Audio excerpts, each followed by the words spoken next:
Les enfants, arrêtez s'il vous plaît, arrêtez. Voilà, le silence, c'est fait du bien. Écoutez la belle musique en fond. Là, vous avez Mona Lisa, la Joconde, peinte par un peintre de l'avant-grande catastrophe, Léonard de Vinci. Elle est belle, hein? Passons à l'autre pièce.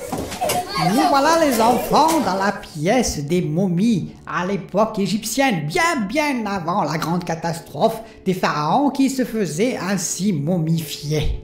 Madame, et lui alors c'est qui, hein? Ah, tu me parles de Geek Premier, le grand Geek Premier.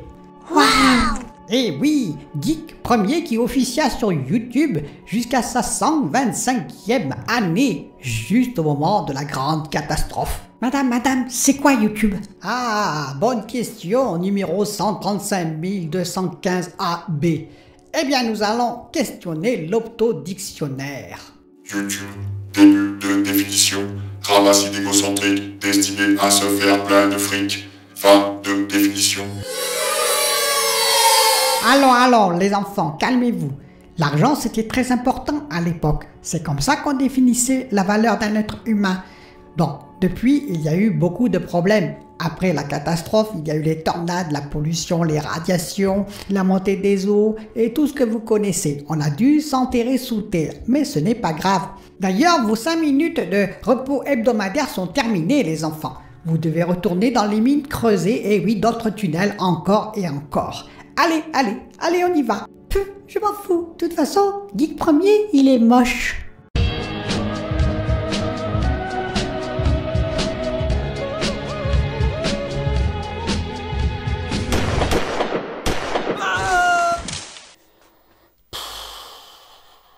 N'importe quoi cette chaîne. Bonjour les amis, bienvenue dans cette nouvelle Actu du Geek. Alors vous allez dire, encore une nouvelle Actu du Geek, encore une nouvelle vidéo, une par jour. Il concurrence les grands youtubeurs qui sortent 1 à 2 vidéos par jour. Non, rassurez-vous, actuellement je suis en vacances. Encore en vacances le Geek? Eh oui, encore en vacances pour une semaine. La semaine prochaine je reprends le travail et donc je reprendrai un rythme plus normal pour moi de sortie de vidéos, c'est-à-dire 2 à 3 par semaine. Alors on va parler de quoi dans cette Actu du Geek? On va parler de Shaw Layden. Shaw Layden qui était PDG de Sony Interactive Entertainment Pictures, si je ne me trompe pas. Pendant un moment, il a travaillé longtemps chez Sony avant de quitter Sony. Et vous savez, c'est lui qui avait dit que le Game Pass ne pourrait pas être rentable avant 500 millions d'abonnés. J'avais un peu contesté la chose, on en avait discuté dans les commentaires de cette vidéo que j'avais produite il y a quelques semaines. Eh bien, il revient à la charge sur un sujet différent. Il dit que les jeux sur PS5, PlayStation PS5, les gros jeux, les AAA, coûteront au moins 200 millions de dollars contre 100 millions de dollars sur la PS4. Eh bien, on va en discuter ensemble. On va parler également de Nvidia ARM. Vous savez, ARM, l'architecture concurrente du x86 Intel, qui est utilisée également par AMD. Eh bien, ça se profile mal pour Nvidia, encore une fois. Et du coup, et c'est assez intéressant, il y a des propos, bien entendu, du président de Nvidia, mais du coup, troisième sujet, c'est Apple. Et oui, Apple, parce que Apple, lui, va peut-être se tourner d'ici un certain temps. En tout cas, elle s'intéresse à une autre architecture, RISC-V. Ils veulent limiter les risques. Oui, bon, je sais, elle était facile, celle-là. Vous verrez pourquoi. On va s'intéresser aussi à Intel. Intel, Pat Gelsinger, le nouveau PDG de Intel, veut frapper très fort. Je vous avais parlé du process, vous savez, en 2025, ils veulent dépasser TSMC et Samsung en process, en étant les premiers à faire du 1 nanomètre. C'est pas gagné, mais ils vont essayer en tout cas. Eh bien, Pat Gelsinger ne veut pas s'arrêter là. Avec sa nouvelle gamme de GPU, il veut même dépasser Nvidia et AMD d'ici 3 à 4 ans. Et on va finir par de la littérature. Et oui, alors pour ceux qui ne me connaissent pas, pour ceux qui me connaissent, vous savez que j'écris. Pour ceux qui ne me connaissent pas, ben oui, effectivement, j'écris depuis pas mal de temps et je suis publié dans différentes maisons d'édition. Et donc je m'y connais plutôt bien en littérature. Et ne partez pas, je ne vais pas parler de mes bouquins, je vais parler de la littérature en général. Vous allez voir, je vais vous donner quelques chiffres assez édifiants et assez intéressants. Commençons donc par les propos de Shaw Layden qui a dit donc effectivement que les jeux PS5, PlayStation sur PS5, les AAA coûteront plus cher que les jeux sur PS4, c'est-à-dire 200 millions de dollars en moyenne au lieu de 100 millions de dollars avant sur PS4. Et donc il dit que c'est un frein pour la créativité, c'est un risque important d'être un frein pour la créativité parce qu'effectivement les grandes compagnies quand ils mettent 200 millions de dollars sur un jeu, eh bien ils n'ont pas envie de perdre ces 200 millions de dollars, ils veulent que ce soit rentable. Et comment on fait de la rentabilité la plus simplement possible? Eh bien si le jeu précédent, c'est-à-dire l'opus précédent d'une série avait très bien marché, eh bien on fait un nouvel opus. Par exemple, Horizon Forbidden West, Horizon Zero Dawn avant, par exemple God of War, il y avait bien entendu God of War, l'opus 5, on va faire God of War Ragnarok, etc. Gran Turismo, on va être au 7e, etc. Bien entendu, je n'accuse absolument pas Sony de telles pratiques, puisque Microsoft, Xbox, Nintendo, Ubisoft, Take-Two, etc., tous utilisent la même pratique, font des suites lorsque l'opus précédent avait bien marché. Mais est-ce que ça va diminuer autant la créativité? Bah écoutez, Cyberpunk 2077, c'était quand même, on va dire, une nouvelle licence. CD Projekt Red aurait très bien pu faire un Witcher 4, ils auraient d'ailleurs eu peut-être moins de problèmes, entre guillemets, ils ont osé faire une nouvelle licence qui a coûté plus de 350 millions de dollars, ils l'ont fait. D'ailleurs, ils sont rentables, même s'ils ont plein de problèmes, ils sont rentables avec. On pourrait citer Bethesda également en AAA, puisque Starfield arrive, et c'est une nouvelle licence. Ils ont reporté Elder Scrolls 6, qui aurait sans doute été un carton s'il avait sorti tout de suite. Ils ont voulu renouveler une nouvelle licence également. On peut citer tout à fait aussi Naughty Dog. Naughty Dog actuellement travaille apparemment sur un nouveau jeu, une nouvelle licence, alors que, bien entendu, The Last of Us, c'est une belle licence, ils auraient pu faire The Last of Us 3 sans aucun problème. Donc non, je pense que la créativité n'est pas totalement étouffée. Ceci dit, Shaw Layden, pour cette fois, n'a pas totalement tort non plus, bien entendu qu'il y a une sécurisation de la part des grandes compagnies en faisant des suites et des suites. Maintenant, si on veut de la créativité, on peut se tourner vers les AA, voire les indépendants qui nous font de très belles choses. Je rappelle que par exemple, The Ascent, c'est quand même une très belle chose, développée par 11 développeurs, donc 4 confirmés, mais par 11 développeurs. On peut parler de Hades, dont j'ai fait un geekplay de plus d'1 heure, n'hésitez pas à aller le voir.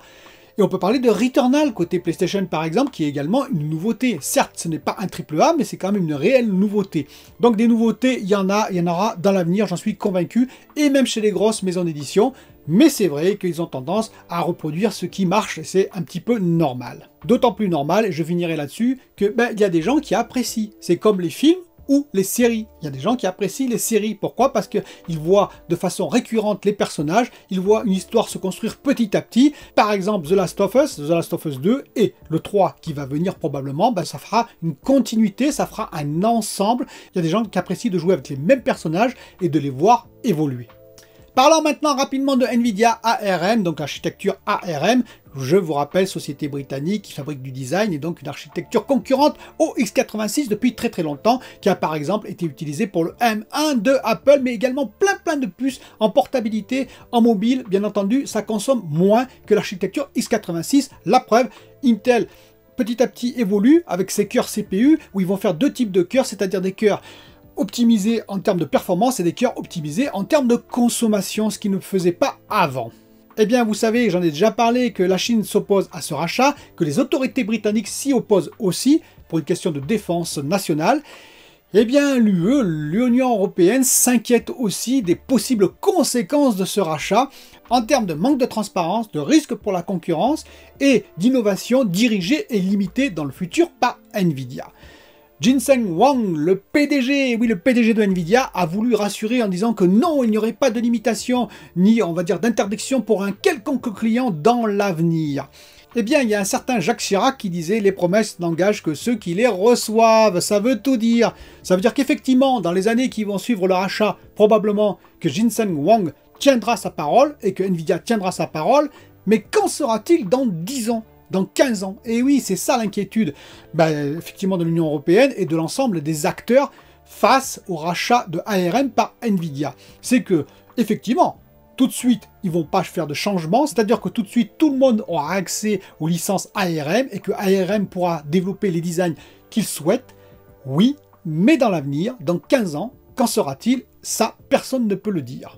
Et c'est justement parce que personne ne peut le dire qu'Apple s'intéresse à une nouvelle architecture, RISC-V. Alors cette architecture n'est pas tout à fait nouvelle. Elle a été créée en 2010, c'est assez récent. Pourquoi? Elle a été créée dans une université en Californie, Berkeley.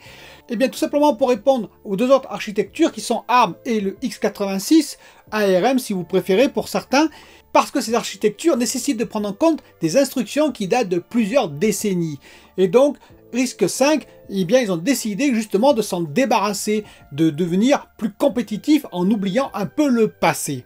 Mais qu'est-ce que c'est Risque 5? Ce sont des nouvelles instructions, comme j'ai expliqué, une nouvelle architecture et donc de nouveaux designs de processeurs. Une fondation a été créée, une fondation qui est maintenant basée en Suisse pour justement rester open source et ne subir aucune pression ou aucun rachat quelconque, contrairement à ARM ou ARM.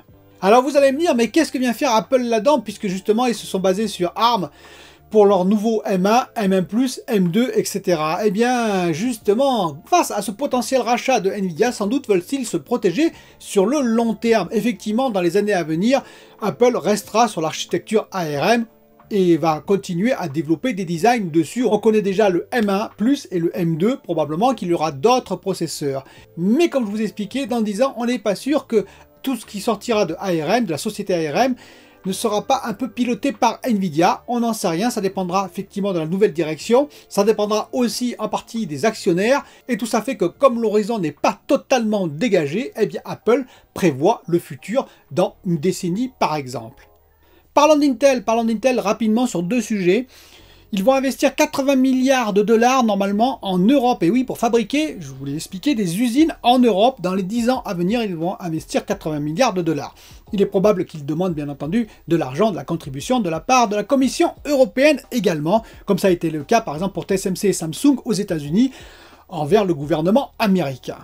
Alors vont-ils investir dans des usines 7 nanomètres, 5 nanomètres, voire moins? J'en suis pas certain, c'est-à-dire qu'ils pourraient investir dans des usines dans des process un peu plus traditionnels. Pourquoi? Parce que Pat Gelsinger, le PDG de Intel, a dit que clairement, il voulait servir le secteur automobile. Et pourquoi il s'intéresse au secteur automobile? Je vous l'ai déjà expliqué, des centaines de puces par voiture, et ça va ne faire qu'augmenter. Le véhicule de demain sera entièrement automatisé, on aura énormément de puces. Aujourd'hui, en 2021, ça représente 50 milliards de chiffre d'affaires. Toutes les puces que l'on fabrique dans le monde pour le secteur automobile, 50 milliards en 2021. En 2030, ils estiment à 120 milliards de dollars de chiffre d'affaires par an. Donc c'est juste énorme. Et donc si vous êtes le premier à être placé dans ce secteur, vous gagnez énormément d'argent. D'où des usines qui vont se construire. D'ailleurs TSMC a envisagé aussi de faire une usine en Europe, mais une usine plutôt technologie robuste, dite robuste, c'est-à-dire du 16 nanomètres, du 14 nanomètres, c'est-à-dire des technologies qui servent l'automobile, l'automotive. Deuxième fait intéressant dévoilé par Pat Gelsinger, il avoue lui-même qu'ils sont actuellement derrière AMD, et même derrière Nvidia, mais derrière AMD même en termes de CPU. Il l'avoue lui-même, il dit oui, on a pris un peu de retard sur les CPU en l'occurrence, et également bon, sur les GPU en général d'ailleurs. Face à Nvidia et face à AMD, c'est évident. Eh bien, il a dit qu'il comptait dans les 3 à 4 ans revenir au devant de la scène et être le premier, c'est-à-dire devant AMD, et devant Nvidia, grâce, vous savez, à Ice Lake, Sapphire Lake et Diamond Lake, les futures architectures qu'il va développer et qui vont lui permettre, selon lui, de revenir au premier plan, c'est-à-dire devant les autres. Il a de grandes ambitions, Pat Gelsinger, nous verrons s'il réussit dans les 3 à 4 ans à venir. Et maintenant, on va terminer cette vidéo par de la littérature. Et oui, de la littérature. Alors vous allez dire, c'est éloigné du jeu vidéo. Ben, pas tellement, parce que déjà, il y a pas mal de scénarios qui sont écrits. Et c'est assez proche quand même de la littérature, un scénario. Par des dialogues aussi, entre parenthèses, des personnages, et puis aussi, c'est assez intéressant de connaître un petit peu ce milieu, qui peut être obscur pour certains. Et pourquoi j'en parle? Ben, j'en parle parce que j'ai repris l'écriture, et oui, pendant les vacances, j'ai repris l'écriture. D'ailleurs, je vais avoir de nouveaux romans qui vont être édités en 2022, j'en suis assez content, donc j'en parlerai dans une future vidéo, je ferai un peu d'autopromotion quand même, mais là, je vais vous parler de la littérature plus généralement, parce que je pense que beaucoup d'entre vous n'en connaissent pas grand-chose en termes, on va dire, de chiffres. Il y a eu 420 millions en France, 420 millions de livres papier édités. C'est juste énorme, 420 millions. Alors, tout confondu, BD, guide pratique et j'en passe. Mais sur ces 420 millions, il y a quand même 22,5% de romans. Romans dits adultes, c'est-à-dire, on va dire, près de 100 millions de livres papier qui ont été édités, des romans qui ont été édités.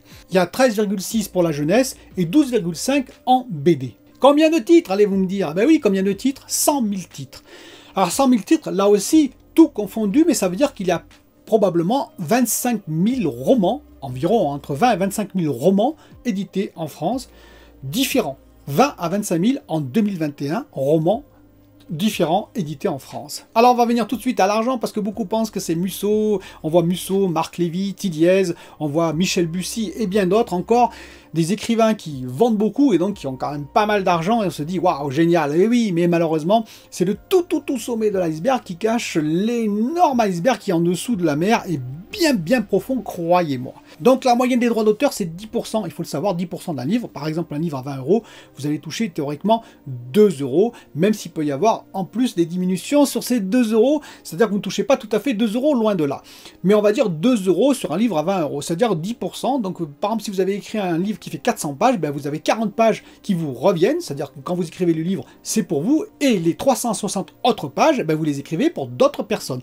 Votre éditeur, bien entendu, mais également l'illustrateur, le correcteur, le distributeur, le libraire et un petit coup de TVA, même si elle a 5%, grâce à Jack Lang, mais si elle a 5%, ça fait quand même 5% pour l'État, ce qui est normal. Et alors, vous allez me dire combien on touche? Eh bien, s'il y en a quelques-uns qui vendent 1 million d'exemplaires dans l'année, par exemple, ben, Musso, hein, ça n'est qu'un exemple, mais il y en a d'autres, il y en a quelques-uns quand même dans ce panier, dans ce haut du panier, il y en a beaucoup qui vendent moins. En fait, on estime à peu près, la moyenne, je dis bien la moyenne, vous allez voir que c'est encore pire après, la moyenne c'est 300 exemplaires de vendus par écrivain.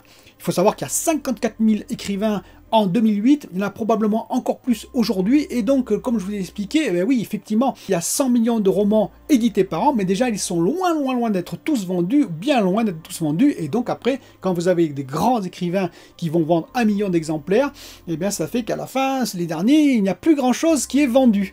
Donc, on estime à 300 exemplaires de vendus par écrivain en moyenne, en sachant qu'il y en a qui sont à 1 million d'exemplaires. Et donc si vous faites la médiane, oui je sais c'est le statisticien qui parle, mais si vous faites la médiane, vous arrivez plutôt à 150-200 exemplaires de vendus par auteur. C'est pas beaucoup. Quand vous imaginez 10% sur 20 €, ben, vous avez fait le calcul, ça fait peut-être 200 € à 300 € de droits d'auteur par an. Avec ça, vous n'allez pas aller très loin. D'ailleurs, il y a des chiffres assez éloquents, par exemple Gallimard, Albin Michel et d'autres grands groupes, les plus grands groupes. Eh bien, il faut savoir qu'ils ont plusieurs publications. Alors, ils font bien entendu certaines publications à plusieurs centaines de milliers d'exemplaires pour leurs grands auteurs, mais ils ont beaucoup de publications où ils n'ont que 300, voire 200, voire 150 livres de vendus. Vous avez bien entendu de vendus sur une publication. Même ces grands groupes-là, sur pas mal de livres, eh ben, ils ne font pas des cartons, loin de là. Vous imaginez donc toutes les petites maisons d'édition. Il y a plusieurs centaines de maisons d'édition en France, il faut le savoir. Il y a quelques grands groupes que vous connaissez, mais il y a énormément de toutes petites maisons d'édition qui existent aujourd'hui. Comme vous savez, il existe 3 méthodes pour publier des livres. L'auto-édition, par exemple par Amazon. Je ne la conseille pas, moi, personnellement, mais bien entendu, il y a quand même des auto-édités qui ont été publiés ensuite dans des grandes maisons d'édition parce qu'ils ont été remarqués, par exemple sur Amazon. Il y a également l'édition à compte d'auteur qu'il ne faut surtout pas faire puisque c'est vous qui payez. Vous payez la production du livre, vous payez la couverture, vous payez tout, la correction, par exemple 3 000 € pour avoir à la fin 200 ou 300 exemplaires que vous devrez vous débrouiller de vendre par vous-même. Donc c'est de l'arnaque. Et il y a bien entendu l'édition à compte d'éditeur. C'est ça qu'il faut faire puisque c'est l'éditeur qui prend en charge votre livre, qui va faire les publications, qui va faire la couverture, les corrections, qui va tout faire, la mise en page, c'est vous que vous écrivez votre texte et il le prend et le met en page et c'est lui qui fait la promotion également, qui va aller sur les salons avec vous ou sans vous pour promouvoir votre roman, qui va le proposer à des distributeurs pour qu'ils soient ensuite mis en librairie. Donc c'est lui qui s'engage à faire l'essentiel du travail, hormis l'écriture, qui est quand même le plus gros du travail, je précise, mais c'est lui qui s'engage à faire une grosse partie du travail ensuite. Et c'est un gage de qualité parce qu'effectivement, il engage son nom, il engage son argent. Donc, il ne va pas prendre n'importe quel texte. Et c'est ça qui est important. Il va prendre votre texte s'il y croit, s'il croit qu'il va se vendre. C'est ça le plus important, effectivement. Car quand vous êtes en auto-édité, il n'y a aucun filtre, hormis vous, et puis quelques amis qui vont pouvoir vous dire si c'est bien ou pas, mais c'est des amis, et c'est la famille. C'est pas tout à fait pareil que la personne qui va engager son capital sur votre roman pour le vendre, et son nom également d'éditeur. Est-ce à dire que votre roman, s'il est refusé par un éditeur, est mauvais? Certainement pas. Ne croyez jamais ça. Alors bien entendu, il y a des romans qui méritent vraiment du retravail, il y a des romans qui ont un problème d'histoire, un problème de découlement, un problème de personnage ou autre. Mais ça ne veut pas dire que votre roman est mauvais. Exemple, Frank Herbert, et oui, Dune. Le film qui va bientôt venir, vous savez, Dune, en l'occurrence, a été refusé 20 fois par 20 éditeurs différents avant d'être publié. Ça vous donne un petit peu la mesure de la chose. On peut parler de Rowling, et oui, la maman de Harry Potter qui a été refusée dans plusieurs maisons d'édition quand même. je pense qu'elle se morde les doigts actuellement. Et bien voilà, elle a été publiée et on connaît le succès après. On peut parler de Stephen King. Stephen King qui vivait dans une caravane, ses 3 premiers romans étant refusés, avant que ne sorte un film que vous connaissez et qui a permis son lancement sur un 4e roman qui a été publié par une toute petite maison d'édition. Et après, on a vu le succès de Stephen King. Fred Vargas aussi, et oui, Fred Vargas qui fait, vous savez, du policier, qui est très connu quand même. Eh bien, elle a failli jeter l'éponge, et oui, parce qu'elle était refusée par...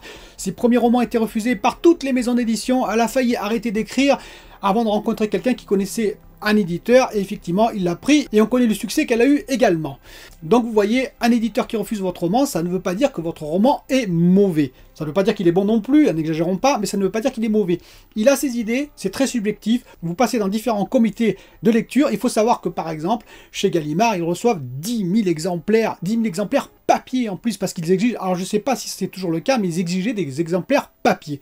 Pas très écologique tout ça, mais c'était pour limiter le nombre d'envois, parce que sinon ils étaient encore plus débordés, parce que beaucoup de maisons d'édition aujourd'hui, vous pouvez envoyer votre texte par mail, ce qui est quand même un tout petit peu plus écologique, même si le mail, attention, ce n'est pas totalement écologique, il faut le savoir bien entendu. Pour terminer sur l'écriture, j'ai repris l'écriture cet été pendant mes vacances, et oui, en parallèle de mes combats monstrueux avec Hades, j'ai eu une autre bonne nouvelle puisque je vais avoir un livre édité, même 2 édités l'année prochaine, j'en parlerai le moment venu, je ferai un peu d'autopromotion. Et en attendant ce moment-là, eh bien, si vous voulez me rencontrer, c'est possible. Alors attention, hein, c'est dans des salons du livre pour le moment. Je ferai peut-être des salons du jeu d'ailleurs, entre parenthèses, jeux plateau, jeux de rôle, etc. Je vous en parlerai aussi. Mais pour le moment, c'est dans les salons du livre. C'est pas la peine de vous déplacer à des kilomètres et des kilomètres, c'est juste si vous habitez à côté, vous pouvez venir me faire un petit coucou, on fera une photo ensemble. Je ne pourrai pas rester des heures avec vous, vous comprenez pourquoi, c'est un salon du livre. Mais attention, ça ne veut pas dire que vous êtes obligé d'acheter. Non, bien entendu, les entrées sont gratuites, vous pouvez rentrer, on peut discuter 5 minutes, il n'y a aucun problème avec ça. Et donc, le premier salon que je vais faire, c'est Pusignan. Pusignan, c'est près de Lyon, c'est à quelques kilomètres de Lyon. Peut-être quelques dizaines de kilomètres de Lyon. C'est le 18 et 19 septembre. Voilà, donc c'est très très bientôt. Le week-end, bien entendu, j'y serai samedi et dimanche. Donc n'hésitez pas. Si vous êtes tout à côté, j'insiste à venir me faire un petit coucou. Ce sera avec plaisir. Je vous dis à très très bientôt pour une nouvelle vidéo.